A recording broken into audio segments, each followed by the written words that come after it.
Welcome to Gold Derby. I'm senior editor Denton Davidson here with Chris Underwood and Desi Williams, winners of season 2 of the Challenge USA. And what a redemption story this was for both of you. I'm so happy for you too. Chris, I want to start with you this season's punching bag. I mean, they kept throwing you in that arena, and it turns out it was for good reason. What were you feeling when you hit the top of that mountain in first place and TJ said you won, especially after being such a massive target all season? The greatest, biggest weight taken off of my chest in the history of the world. It was amazing. It was so the feeling of elation and just like emotion that I had standing up on top of that rock. Like I threw my helmet 100 feet in the air. I was screaming. No one was there except TJ and the producers, and I was like shouting, from literally, not figuratively, literally screaming from the mountaintop that I had won. And it was just such a gratifying experience for me personally, knowing the journey that it kind of took me to get to that point. And kind of you got to dig it in a little bit. I mean, they were after you all season long. Yeah, that was there was like personal vendetta there. I didn't want to beat them. I wanted to, crush their souls in that final. I wanted to beat them by an hour, So that was my goal, is to not only win, but win by a mile and show that I can, I can beat the best at the game. And I did that. And Desi, it was a different kind of redemption story for you. You didn't quite have the arena challenges, Chris said, although you did get down there once. You didn't exactly sail to the final. But more importantly for me, and maybe for you, was the fact that last year your partner Enzo quit in the final and he just disqualified you in the process. Were you just happy to see there were no partners in this final? I was so grateful to have no partners. I mean, we also played this season in a way that I only wanted men in the final that I would potentially want to have as a partner. So that's always something that's kind of in the back of your head, is especially after season 1, like we can't take any chances. We got to get all the weaklings out of here because they're not going to ruin our game. But yes, it was definitely a relief to not have a partner. Much easier to bet on yourself than to bet on someone else.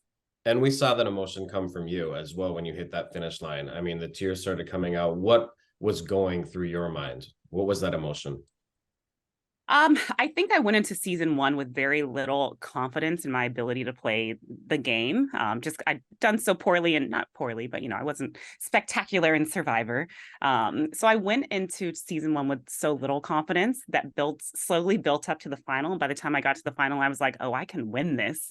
And then I didn't have the opportunity to even compete. So I think it was a accumulation of both all of that emotion from season 1 and that confidence built, to just ultimately prove to myself that I do deserve to be here and I can be a challenge champion. And last year wasn't a fluke, it wasn't a fluke that I made it to the final. I actually, deserve to be there. How grueling was this final for the two of you? Because we only get to see it edited down to 30 minutes, but I mean, this was 10 miles up a mountain with these various stages along the way. I mean, how physically exhausting was it? I think the combination of day 1, day 2, and then an overnight challenge that wasn't shown is what made it so physically exhausting. I think it was portrayed as if, we had, some fun little games on day 1, and then we kumbaya'd around a fire, we went to bed, and then we woke up the next day completely fresh. But we got very little sleep. There was an overnight challenge. So we went into day 2 pretty exhausted. I know for me, I was dehydrated because I wasn't drinking water. I was standing on a pillar counting to an hour 3 times in a row overnight.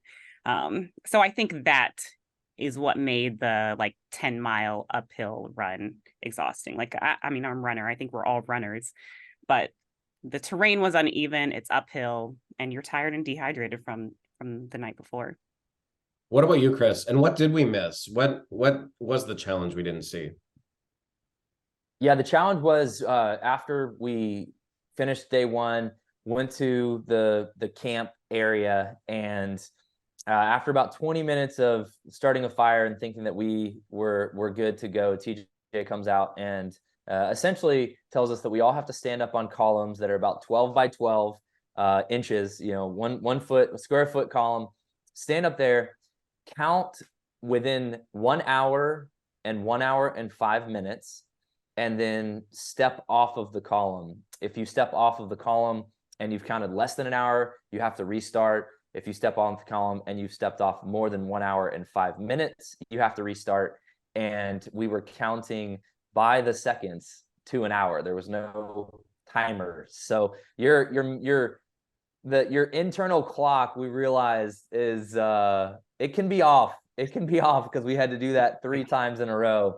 So standing on a column in the cold, windy Croatian islands for north of 3 hours was just torturous. And then we had to wake up, 3-4 hours later and run a final. So that was pretty difficult.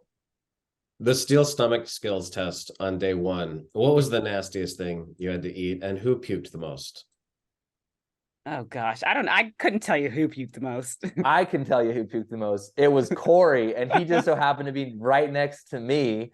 And I don't even remember which one was the grossest, because I definitely threw up all of my plates at various times because Corey was dry heaving and throwing up right next to me. So I didn't last very long, because it's hard enough to eat disgusting things as it is then the person 2 feet to your right is throwing up on his shoes. And then you have to eat these nasty things. So I didn't last very long on the puking. It came pretty quick and didn't stop till the end. Yeah, I would say it was more so the other people puking that makes you puke more than the food. Like, the food wasn't good, but I can't even remember. The wasabi cracker was just so dry. It wasn't necessarily disgusting. It's wasabi. We know what that tastes like. It's spicy, but it was so I'm getting dry. right now thinking about it. Yeah. And then that like, drink, like, just have to chug whatever. They didn't even tell us what was in the drink. And that's probably best, probably better that we don't know. It was sauerkraut algae. It was algae, like seafood algae and sauerkraut. Yeah. But it was the gagging for me that I was like, okay, this is coming up. And the two of you both come from Survivor, and Survivor had a great showing overall. What is the mentality that transfers over so well that Big Brother wasn't able to figure out in time? Big Brother just plays such a social game. Like, they love to lie. They love to tell secrets. They love to gossip. Like, it's such a social game and not so much a physical, mental game, I think. So I think Survivor just makes you super tough. Like, we're used to competing after having not eaten for 2-3 weeks. And then we can just lock in and like do a challenge, and then you go back to being hungry. I think they just come into this game probably playing too hard socially early on, and not thinking so much about the fact that if you just win a daily challenge or an elimination, then you can stay in the game. Like, you don't have to game so hard. So I think the social gaming puts a huge target on their back early, and then I think they're just not as formidable in the elimination ring. And Chris, you say people call you the most undeserving Survivor winner because you had been eliminated, got back in the game, and won. I said this to Michelle too when I talked to her, because she's been called an undeserving winner as well. I hate this notion of anyone being undeserving of winning Survivor or Big Brother, because the ultimate goal is to get to the end and get the jury to vote for you. I mean, it doesn't matter how many eliminations you win. So I just think that's all BS. Like, I don't think there's such a thing as a undeserving winner of something that's voted on by a jury that follows the rules of the game. But in any way, did this win sort of take a little bit of that chip off your shoulder, or prove something to yourself?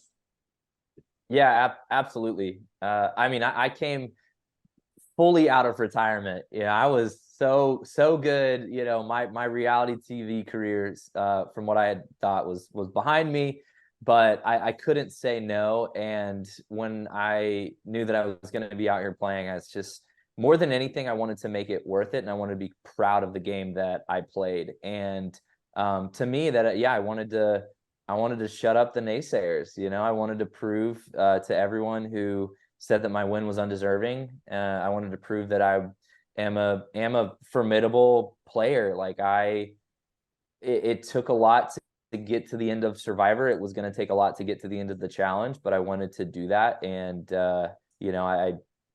I did that. So I'm happy, and there's, I think cases closed. No more discussion about whether I was undeserving or not. This definitely proved that I've got what it takes to win. And at the beginning of the game, how did you each feel about those vets riding up on the jet skis and sort of crashing the game?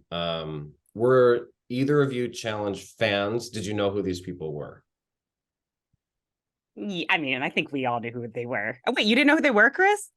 I didn't know who. I knew who Bananas was. I knew who Wes was. I knew who Tori was, but I really didn't. I wasn't familiar with Corey, John A, or Amanda. And I'm not a challenge super fan. I am familiar with the show the same way that I know Big Brother, but I haven't watched season after season of Big Brother.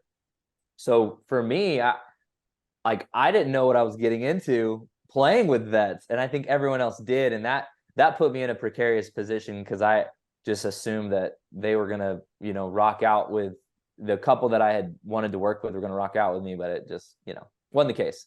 So yeah, the vets coming in didn't scare me that much, but I also didn't know what I was getting into. And Desi, how about you? Because they came in and then also you were put in like a captain's position right off the bat. You chose the green team. Yeah. I knew immediately when they pulled up it was going to change the game. Season 1, once they pulled up, I was like, this is going to be nothing like season 1. Because season 1 was just it was kind of straightforward. You kind of knew what you were working with. But I wouldn't call myself a challenge super fan, but I've watched the show enough to know. I think the only person I hadn't really seen compete was Corey. Everybody else, I've been watching Wes since I wouldn't say an infant. He's not that old. I'm not that young. But for years, I remember watching him in high school. So I knew it was going to change the game, and I was very nervous about how it was going to turn things upside down in the house. What was the lowest point for each of you this season? For me, the lowest point, the lowest point for me was definitely right after I had gotten nominated by Fess and Tori. I went into that day, even after losing the challenge, feeling really confident in my position and my placement.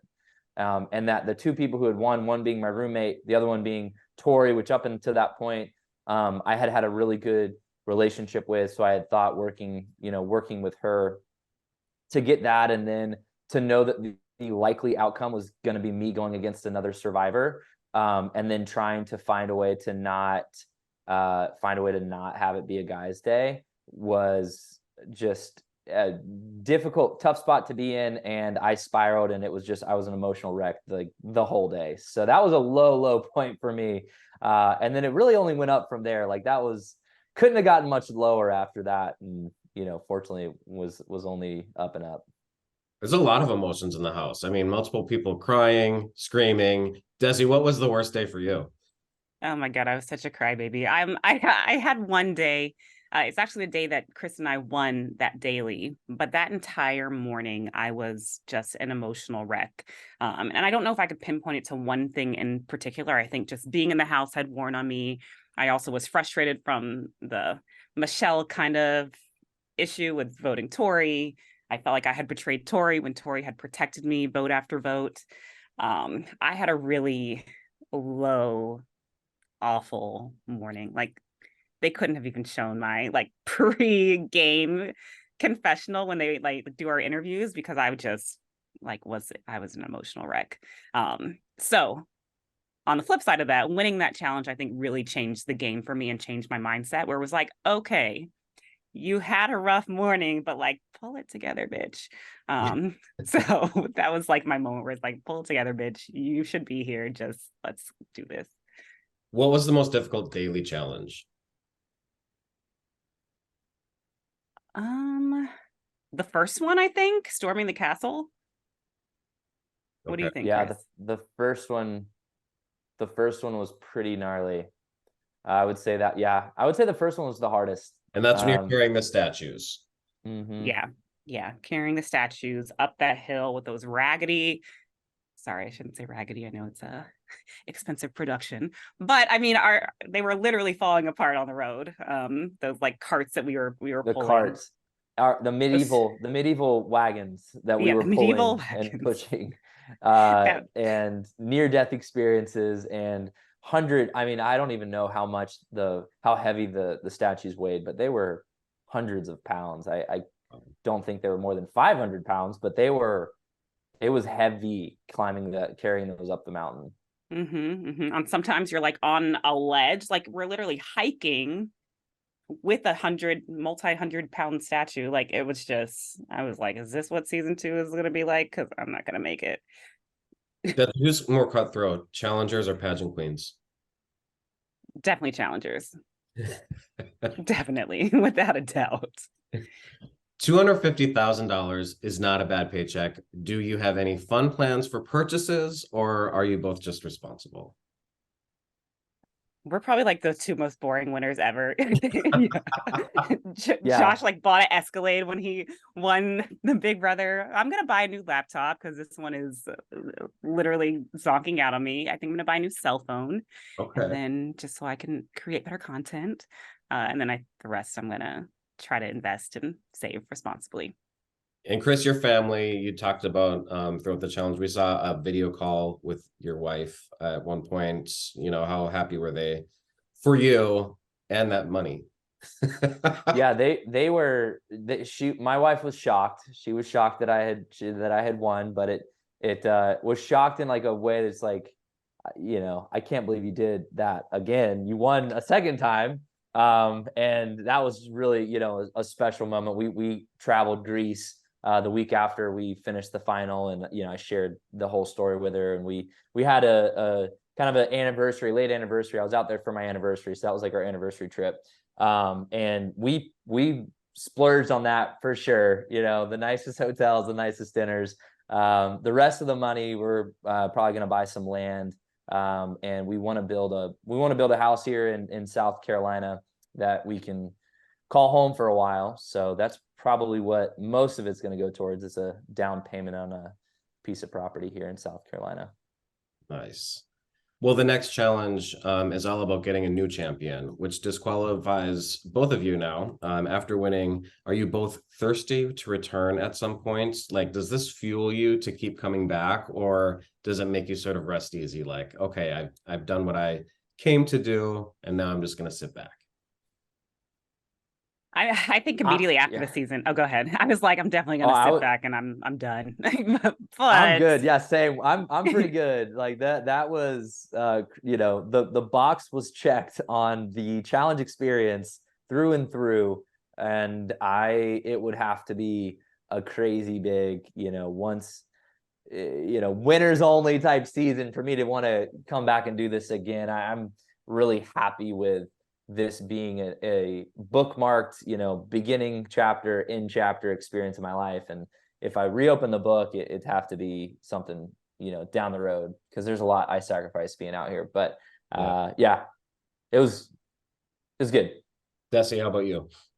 Yeah, I mean, I think the book is less closed for me than Chris, but where I am right now, and it is a big sacrifice. It's hard to, like, you know, leave a profession, leave a business, and hope it doesn't implode while you're gone. So the stars would have to align. I won't say never. If you would have asked me this immediately after we were done filming, I'd be like, absolutely not, never again. Like, don't even ask me. But now I'm kind of like, was it that bad? Well, we had fun watching, and Chris and Desi, congratulations on being Challenge USA champs. It was fun to watch, and I'm so happy for both of you. Thanks for sitting down and chatting with Gold Derby today. Thank you.